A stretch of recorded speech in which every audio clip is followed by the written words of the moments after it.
اللہ الرحمن الرحیم۔ مکہ المکرمہ کی زیارات میں سے ایک زیارت ہے غار حرا۔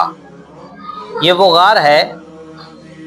جس پہ رسول اقدس صلی اللہ تعالی علیہ وسلم کی ذات اطہر وہاں جا کر تنہائی کے اندر اللہ تعالیٰ کی عبادت کیا کرتے تھے، اور رسول اقدس صلی اللہ تعالی وسلم نبوت سے پہلے وہاں جا کر عبادت کرتے تھے، اور وہاں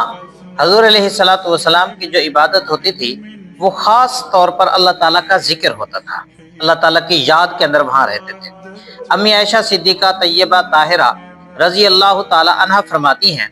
رسول اقدس صلی اللہ تعالی علیہ وسلم کو نبوت سے پہلے دل ہی کے اندر تنہائی اور خلوت پسند آنا شروع ہوئی،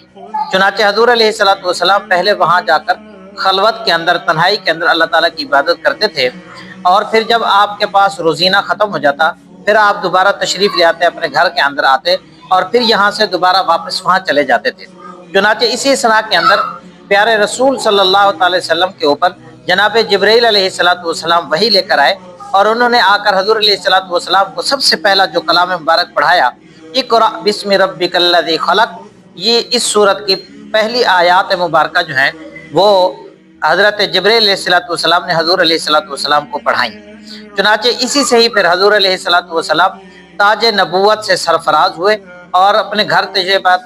تشریف لائے، تو جناب سیدہ خدیجہ رضی اللہ تعالی عنہا سے حضور علیہ الصلوۃ والسلام نے فرمایا زملونی زملونی، کیونکہ سب سے پہلے حضور علیہ الصلوۃ والسلام کی ذات اطہر پر خوف طاری ہو گیا تھا وحی کے نزول کا۔